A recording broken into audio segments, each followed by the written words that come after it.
La tasa de divorcios es cada vez más alta y el diseño original del matrimonio se está distorsionando. Lucha por tu matrimonio y haz frente a la oposición y peligros que amenazan con destruirlo.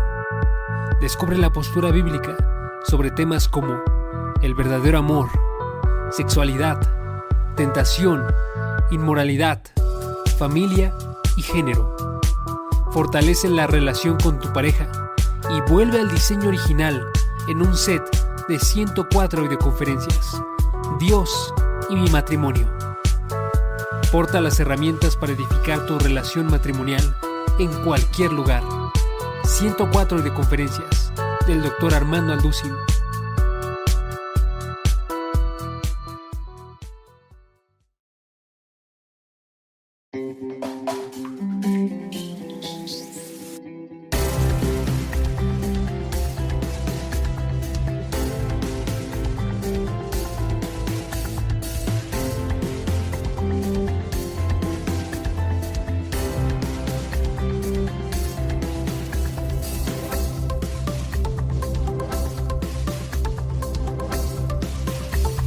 Me da mucho gusto comenzar una nueva serie titulada Las señales del fin, o también podríamos titularla Las señales de los últimos tiempos, porque no cabe duda que nos encontramos en un tiempo maravilloso donde están sucediendo y convergiendo demasiadas señales en el mundo que nos indican sin lugar a ninguna duda que verdaderamente nos encontramos ya no en los últimos tiempos, podría yo decir con toda seguridad en los últimos días.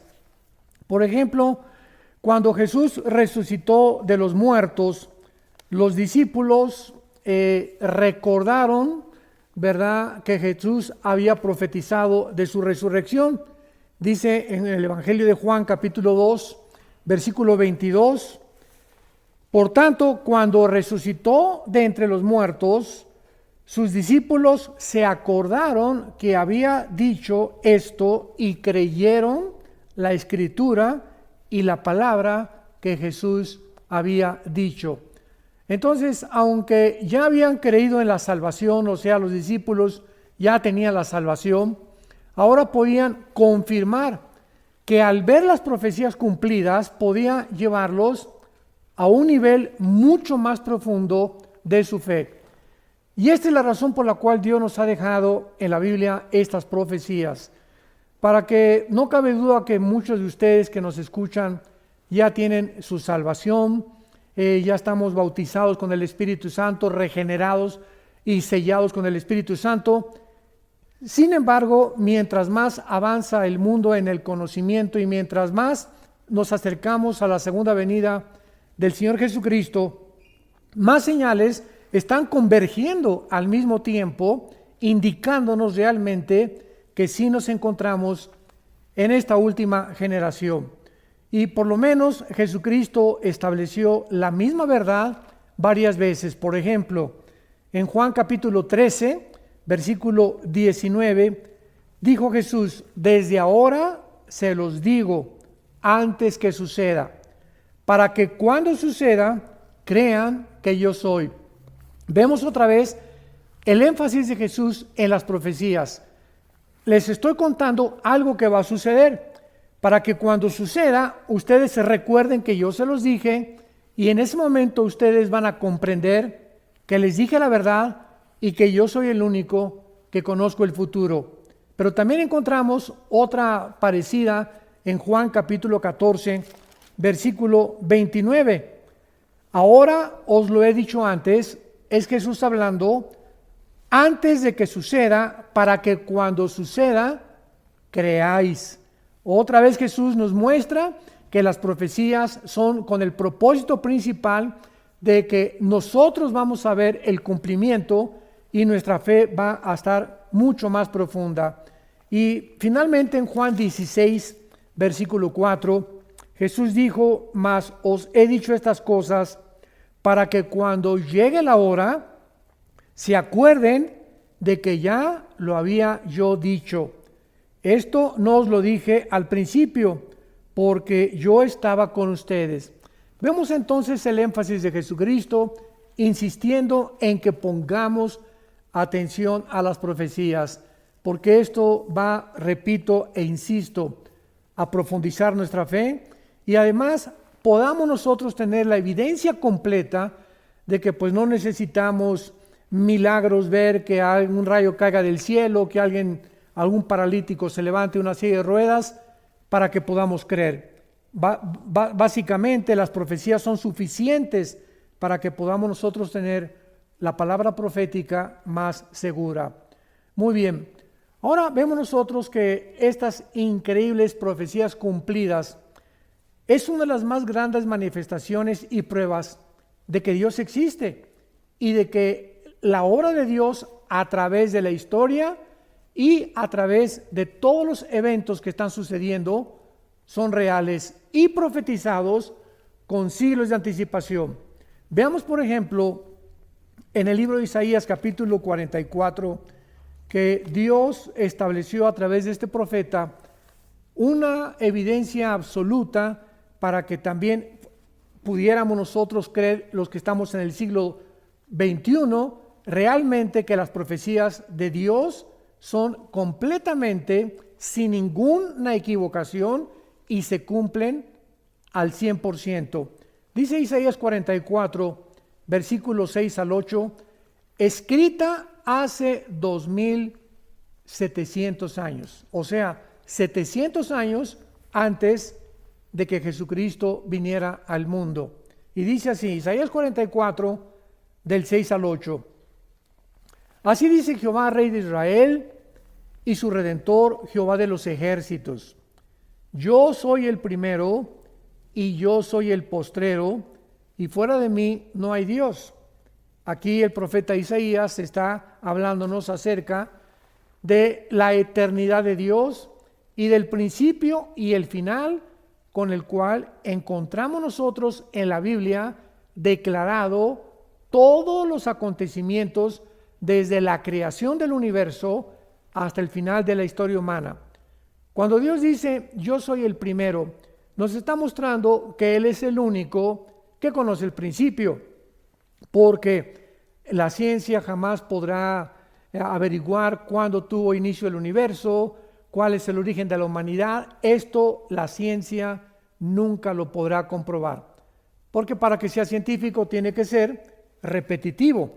Entonces, cuando Dios dice yo soy el primero, Él es el que puede en la Biblia mostrarnos cuál fue el inicio tanto de la creación del universo como también la creación de nosotros, de los ángeles y de todo lo que existe. Y cuando dice Dios, y yo al mismo tiempo soy el último o el postrero, ¿qué nos está queriendo decir? Que si Él es el primero y Él es el último, nosotros nos encontramos en medio. O sea, porque todavía no llegamos al final. Entonces, si nosotros estamos en medio y Él es el final y Él nos ha dicho a través de la historia de qué forma todos los eventos se han venido cumpliendo, tenemos la absoluta confianza de que podemos nosotros también saber que el final será como Dios lo profetizó en las Sagradas Escrituras y como Jesucristo y sus apóstoles lo profetizaron también. Pero el profeta Isaías continúa diciendo en el versículo 7, ¿quién proclamará lo venidero, lo declarará y lo pondrá en orden, delante de mí, como yo hago desde que establecí el pueblo antiguo? Anúncienle lo que viene y lo que está por venir. Aquí Dios está lanzando un interrogatorio, un cuestionamiento. Podría yo decirle que es como un desafío, como un reto. Y está preguntándoles a todos los falsos profetas que han surgido a través de la historia, ¿quién puede realmente proclamar el futuro con la exactitud del 100% de las profecías cumplidas como las que están en la Biblia? ¿Quién? Nadie en la historia. Que las profecías de Nostradamus y las profecías de Mahoma, etcétera, etcétera, nos damos cuenta que las de Nostradamus se cumplieron en un 30-40% y las otras 60, 70% fracasaron. El único que realmente puede conocer el futuro es Dios. De ahí esta interrogante, y continúa diciendo: ¿quién podrá proclamar lo venidero? Lo declarará y lo pondrá en orden delante de mí, como hago yo desde que establecí el pueblo antiguo. ¿Qué quiere Dios decirnos con esta pregunta? Si venimos a la Biblia, encontramos que desde el principio de la Biblia, Dios nos muestra el origen de que, a lo cual la mayor parte de los psicólogos, historiadores, filósofos, etcétera, etcétera, han tratado de explicar el problema humano. Por ejemplo, William Shakespeare, el famoso dramaturgo inglés, dijo que el problema humano era un defecto trágico. Carlos Marx postuló su famosa teoría de clases o lucha de clases, que si la clase del proletariado derriba a la clase burguesa, la sociedad va a vivir en paz, y es el problema por el cual el ser humano tiene tanta maldad. Sigmund Freud, el médico vienés, también se atrevió a decir: no, el problema del ser humano es realmente el medio ambiente y la sexualidad desde la infancia. Todos estos escritores, famosos psicólogos, dramaturgos, han tratado de explicar por qué el ser humano se comporta de una forma autodestructiva, por qué el ser humano hace lo que hace cuando está atentando contra su propia salud, su propia familia y contra su propio medio ambiente. Bueno, desde el principio Dios en la Biblia nos los muestra. La razón se llama el pecado. El pecado es como un virus que entró a la humanidad y nos contagió a todos. Y es la razón de los huracanes, de los COVID, de las pandemias, de los terremotos, de los tsunamis, de los cánceres, de las enfermedades y de todas las miserias que el ser humano ha atravesado a través de todos estos últimos casi 6,000 años de historia. Así que cuando dice Dios: ¿quién podrá en orden de mí todo lo que yo hago? El orden de la Biblia es asombroso, es sobrenatural, porque de ahí en adelante vemos que Dios llama a Abraham y le da la profecía: en ti serán benditas todas las naciones, y vemos la semilla de Abraham genéticamente a través de todo el Antiguo Testamento, cómo llega hasta el nacimiento del Mesías prometido, Jesucristo. Y de ahí en adelante pues vemos todo en el Antiguo Testamento también, que encontramos el orden de todos los imperios. En el libro de Daniel profetiza hace 2600 años que después de Babilonia vendría otro imperio, tal como la historia lo corrobora, que fueron los medos persas. Vendría un tercer imperio, que serían después de los persas, los griegos, y un cuarto imperio que serían los romanos. Así que el orden de la historia está en la Biblia, y profetiza la Biblia, aunque lo vamos a ver más adelante, de qué forma acabará el mundo, política, religiosa, económicamente. Así que esto es maravilloso. Cuando venimos a la Biblia nos damos cuenta que estamos sobre un fundamento seguro, sobre algo que tiene bases no solamente bíblicas y teológicas, sino filosóficas, históricas, paleontológicas, genéticas, químicas, matemáticas y de la disciplina académica que podamos mencionar. Vamos pues a continuación y ver que nuestra expectación no debe ser de temor ante todo lo que está pasando en el mundo, porque los cristianos no estamos esperando un final, sino que estamos esperando un nuevo comienzo de la historia. O sea, no hay tal cosa como el final de la humanidad, porque cuando termine la humanidad y la muerte, vamos a ver que después nosotros vamos a entrar al reino milenial que Jesucristo profetizó, conocido como el milenio o el reino mesiánico. ¿Sabían ustedes que mueren 55 millones de personas al año? 55 millones de personas mueren al año, de diferentes causas, de diferentes enfermedades, porque la muerte es un juicio de Dios, ya que Dios le dijo a Adán: el día que tú participes de este fruto, ciertamente morirás. Entonces la muerte es el resultado y el producto de un juicio divino. Una vez alguien me preguntó: ¿usted cree que el coronavirus famoso que está ahorita tan controvertido y debatido en el mundo es un juicio de Dios? La pregunta es sí, y podemos responder también que no. Sí es un juicio de Dios porque miles de personas han muerto de esta famosa pandemia y miles mueren de cánceres. Simplemente en el 2019 en China murieron casi 200,000 personas, casi 300,000 personas del flu o de la influenza. Así que estamos nosotros haciendo un teatro, ¿verdad? Un circo, diciendo que ahorita toda la atención está concentrada en un famoso virus. Pero 55 millones de personas cada año están muriendo en el mundo. Y este fue el caso realmente de que nosotros podamos ver a dos ejemplos en el Nuevo Testamento del famoso Simeón y Ana, que estaban esperando no un final, sino un nuevo comienzo de la historia.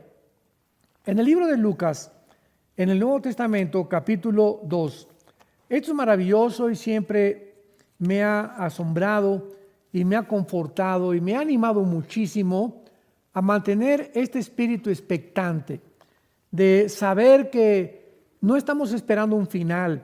Los cristianos estamos esperando un nuevo comienzo, porque el día que nosotros muramos, comenzamos una nueva vida, y una vida que verdaderamente ya estará libre de enfermedades y de problemas como los que actualmente estamos atravesando. Veamos en Lucas capítulo 2, versículo 25 y 26, estas palabras. Esto fue antes de que Cristo naciera. Y está relatándonos la vida de dos personas ya en estado, se podría llamar de la tercera, cuarta edad, Simeón y Ana, que ellos, a pesar de vivir en un gobierno como el gobierno romano, perseguidos, donde en un lapso futuro iban a comenzar a aventar a los cristianos a los leones, ellos mantenían la esperanza de que cuando naciera el Mesías cambiarían las cosas. Y dice así, Lucas 2:25. Había en Jerusalén un hombre llamado Simeón, y este hombre justo y piadoso esperaba la consolación de Israel. Este hombre, a través de todos los años que él vivió, tenía una esperanza, que cuando viniera el Mesías se cumplieran las profecías del Antiguo Testamento y él pudiera personalmente dar testimonio de que realmente su fe no había sido en vano. Estaba esperando la consolación de Israel y el Espíritu Santo estaba sobre él. Y le había sido revelado por el Espíritu Santo que no vería la muerte antes que viera al ungido del Señor.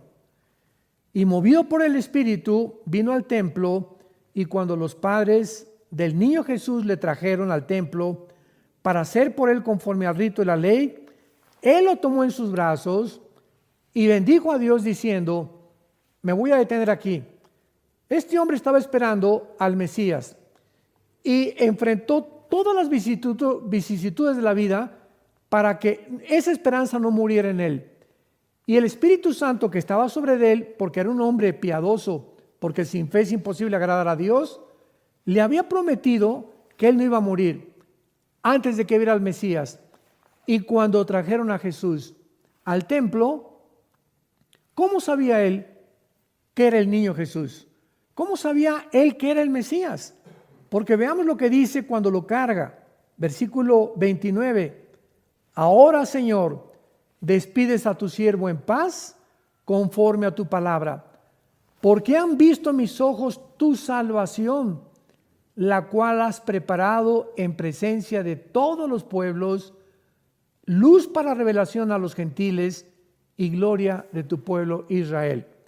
vemos nosotros una de las primeras profecías de Simeón en la Biblia, con el niño Jesús cargándolo en sus brazos y anunciando que realmente Él era y que ahora podía morir en paz porque ya había visto que el Mesías prometido venía a este mundo.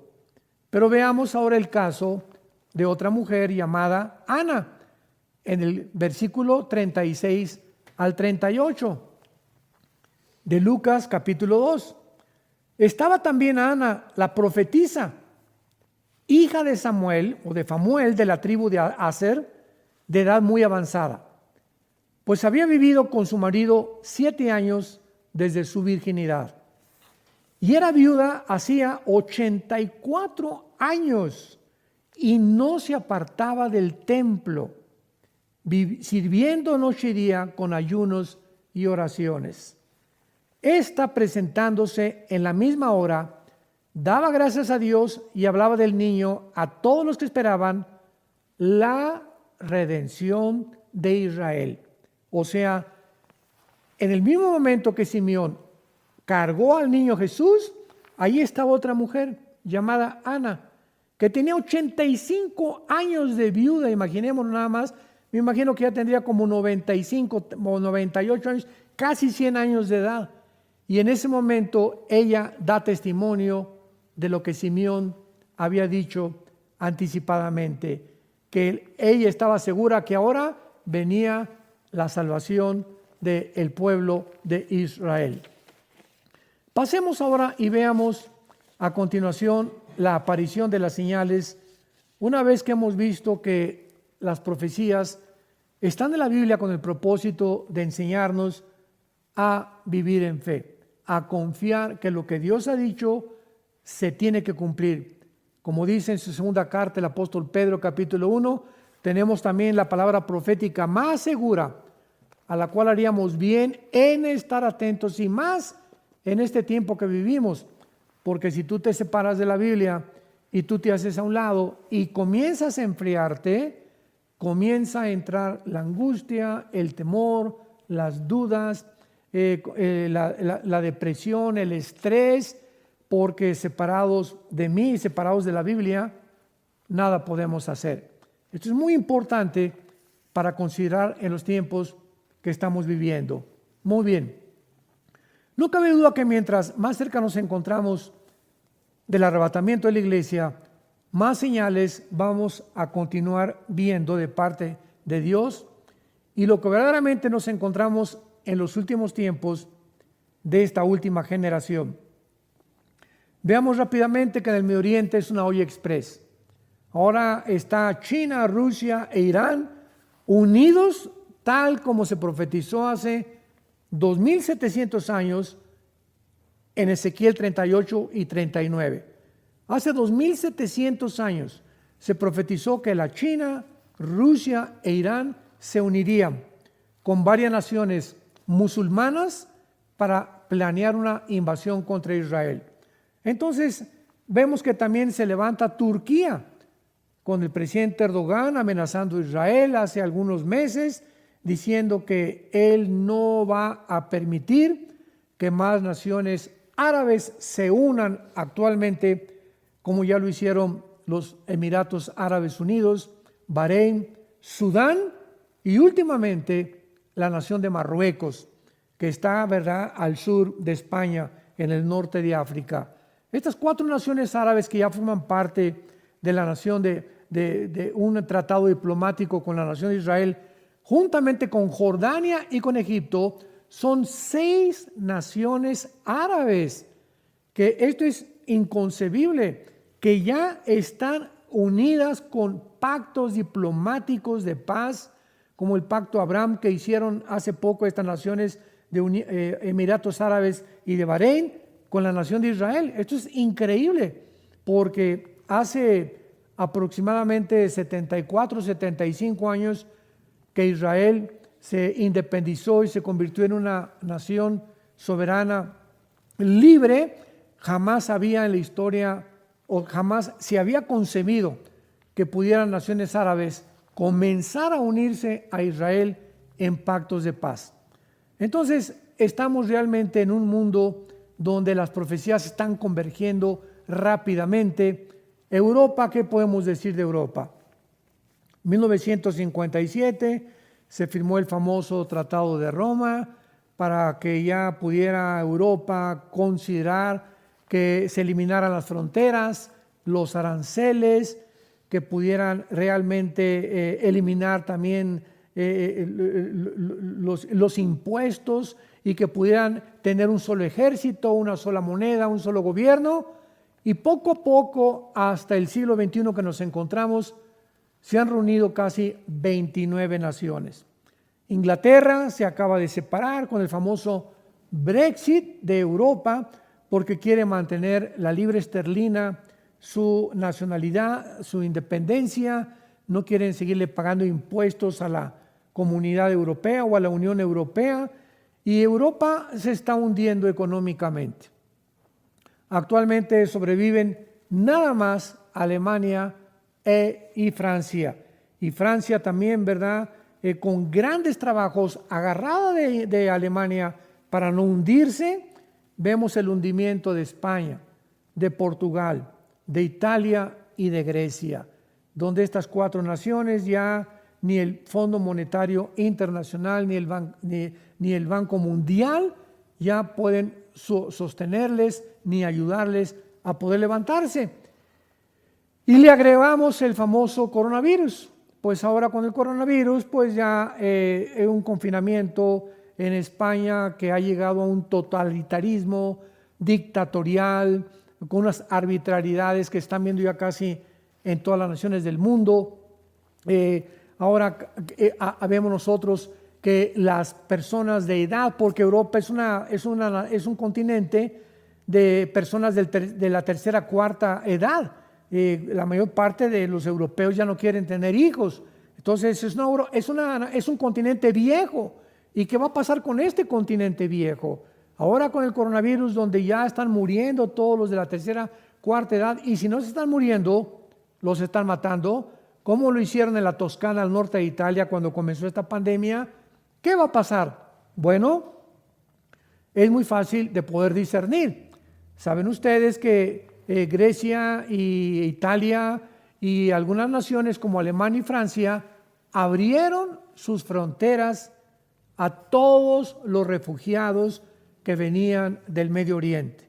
Todos los refugiados de Siria, de Irak, han entrado por Grecia, han entrado por Italia, han comenzado a entrar a todas las naciones. Simplemente hay más de 40, 50 mil refugiados en cada una de estas naciones que acabamos de mencionar. ¿Y qué va a suceder? Bueno, pues los musulmanes se reproducen al 7:1. ¿Qué quiero decir? Que por cada europeo que nacen 7 musulmanes. Con esto podemos nosotros deducir que en 8 años, para el año 2027-2028, Europa será un continente musulmán, controlado por los musulmanes y por la ley de los musulmanes, y vamos a ver que las profecías bíblicas se van a cumplir, porque tal vez el anticristo tendrá raíces musulmanas, ya que provendrá de alguna nación o de Siria o de Irak, del Medio Oriente. Este panorama, pues, general que acabo de compartir con ustedes nos abre un poco los ojos para darnos cuenta de qué forma está el mundo convergiendo a las señales de estas que vamos a comenzar a estudiar, pero tenemos que tener un panorama muy claro para poder saber que tenemos el tiempo límite, el tiempo contado, y que haríamos bien al darnos cuenta que el fin de todas las cosas se acerca, ser sobrios y velar en oración. Pero vamos a comenzar con el surgimiento del nuevo imperio romano como la primera señal que converge con el siglo XXI. Vamos a ver una señal que se mostró hace 2600 años con algo que está actualmente llevándose a cabo políticamente y religiosamente en el mundo. En el libro de Daniel, capítulo 2, Daniel hace 2600 años profetiza las naciones y los imperios que de una forma cronológica iban a surgir en el mundo antes de que Jesucristo regresara. Vuelvo a repetir, de una forma cronológica. Nos acordamos de la profecía de Isaías 44, que dice Dios: ¿quién pondrá en orden las cosas de la historia como lo hago yo desde que establecí el pueblo antiguo? Pues vamos a ver que Daniel nos complementa y nos demuestra que Dios es el Dios de la historia, el Dios del tiempo, el Dios de la Biblia. En el capítulo 2 del libro de Daniel, Daniel revela el sueño al rey Nabucodonosor. Y el rey Nabucodonosor había tenido un sueño de una gran estatua que estaba formada por la cabeza de oro, los brazos y el pecho de plata, el vientre de bronce, las piernas de hierro y los pies mezclados de hierro con barro. El rey Nabucodonosor no pudo interpretar este sueño. Estaba perturbadísimo. ¿Qué quería este sueño decir? Y le habló a los astrólogos, le habló a los magos, nadie pudo revelarle el sueño. Daniel se puso a orar, capítulo 2 de Daniel, y el Dios de la Biblia le revela a Daniel la revelación y le explica las siguientes palabras. La cabeza de oro es el imperio babilónico, donde Daniel se encontraba en ese momento sirviendo. El brazo y el pecho de plata es el reino de los medos y los persas, que vinieron exactamente después de el imperio babilónico. El vientre de bronce, le dice el ángel a Daniel, es el imperio que sigue, que de acuerdo a la historia fueron los medos y los persas. Y el cuarto imperio, que tenía las piernas de hierro, es el imperio romano, tal como la historia lo confirma y lo corrobora. En ese mismo orden aparecieron los últimos imperios de la antigüedad. Sin embargo, los pies de la estatua estaban mezclados de hierro con barro. Y en ese momento Dios le dice a Daniel y le revela que estos 10 dedos de la estatua del sueño que tuvo Nabucodonosor, escuchemos con mucha atención lo siguiente, revelan el último gobierno que aparecerá antes de que Jesucristo regrese. Pongamos atención, estos 10 dedos de la estatua es la revelación final de que antes de que Cristo venga se formarán 10 naciones. Los 10 dedos representan 10 gobiernos, que en el capítulo 7 representan 10 cuernos, y en el capítulo 17 del libro Apocalipsis el Espíritu Santo revela y explica que los 10 cuernos son los 10 naciones que el anticristo comenzará a gobernar y a través de las cuales gobernará la mayor parte del mundo entero. Pero veamos con detalle esta profecía en Daniel 2, versículo 42 en adelante. Y por ser los dedos de los pies en parte de hierro y en parte de barro cocido, el reino será en parte fuerte y en parte frágil. Así como viste el hierro mezclado con barro, se mezclarán por medio de alianzas humanas, pero no se unirán el uno con el otro, como el hierro no se mezcla con el barro. Y en los días de estos reyes, pongamos mucha atención, en los días de estos reyes, el Dios del cielo levantará un reino que no será jamás destruido. En los días cuando se formen estas 10 naciones, estos 10 gobiernos, en esos días es cuando Cristo regresará al mundo. Y dice a continuación, un reino que no será destruido, ni será el reino dejado a otro pueblo. Desmenuzará y consumirá a todos estos reinos, pero Él permanecerá para siempre. Y de la manera que viste que del monte fue cortada una piedra, no con mano, la cual desmenuzó el hierro, el bronce, el barro, la plata y el oro, el gran Dios ha mostrado al rey lo que ha de acontecer en lo porvenir. Esta profecía está relacionada con el futuro de la humanidad, con los últimos tiempos, que somos los tiempos que nosotros estamos viviendo. Dios te ha revelado lo que ha de acontecer en lo porvenir, y el sueño es verdadero y fiel su interpretación. Actualmente, para entrar en materia, el mundo se dirige a lo que se conoce como el globalismo. La globalización es otra cosa, son dos términos completamente diferentes. La globalización es la razón por la cual tú y yo ahorita me pueden ustedes ver a través de los medios de comunicación, a través de los cuales yo puedo transmitir esta conferencia, este video, etcétera, etcétera.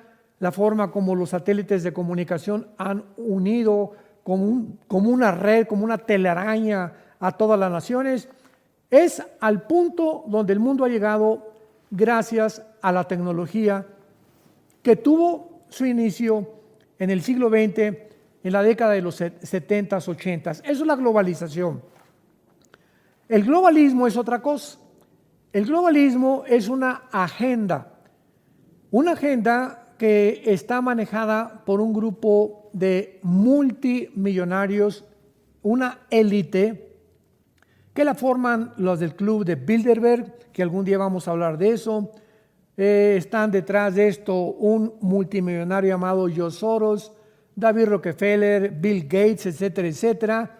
Y este grupo, esta élite, tiene como propósito principal quitar las fronteras del mundo, que ya se abran las fronteras a todo el mundo, que el mundo pueda llegar a ser gobernado por varias naciones. La Biblia dice que serán 10 naciones las que van a gobernar finalmente el mundo entero, que ya no haya leyes morales, que se permita el huracán que viene y el tsunami de inmoralidad, de la ideología de género, matrimonios gays, el movimiento LGTB, etcétera, etcétera. Este movimiento globalista tiene como propósito principal desbancar la familia cristiana, hacer a un lado y redefinir la familia y el matrimonio que tiene su fundamento en la Biblia y durante por 6,000 años ha sido entre un hombre, una mujer y los niños. Entonces, esta agenda global le interesa desbancar las religiones, los valores morales, para que finalmente sea el Estado el que pueda controlar a los seres humanos. Y de esta forma, ¿verdad? Mientras más pobreza, cuando nuestra lealtad ya no es a Dios, ni tampoco a Jesucristo, entonces el Estado quiere que la lealtad sea al Estado. Y la religión impide que nosotros tengamos una lealtad total al Estado. Por eso es que tienen que eliminar de alguna forma nuestra lealtad a Dios y acabar con todo aquello que represente a Dios. Esto es interesante porque la Biblia así lo profetizó, que así terminaría el mundo, donde dice en la segunda carta a los tesalonicenses, capítulo 2, el apóstol Pablo, que el anticristo se hará Dios, se adjudicará el título de Dios, donde nadie más que Él gobernará y donde Él será el que controlará finalmente. Él resurgirá a Europa, Él traerá soluciones para el medio ambiente, para la pobreza, para los virus. Va a ser un genio, va a ser un hombre dotado de poderes extraordinarios, sobrenaturales, que vendrán del propio Satanás. Y ahí es precisamente donde nos encontramos y donde también en el próximo estudio vamos a continuar compartiendo con ustedes las señales de los últimos tiempos.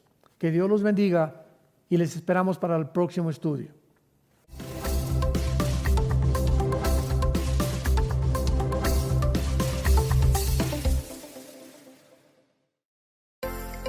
Vida Nueva para el Mundo se sostiene y propaga el mensaje de salvación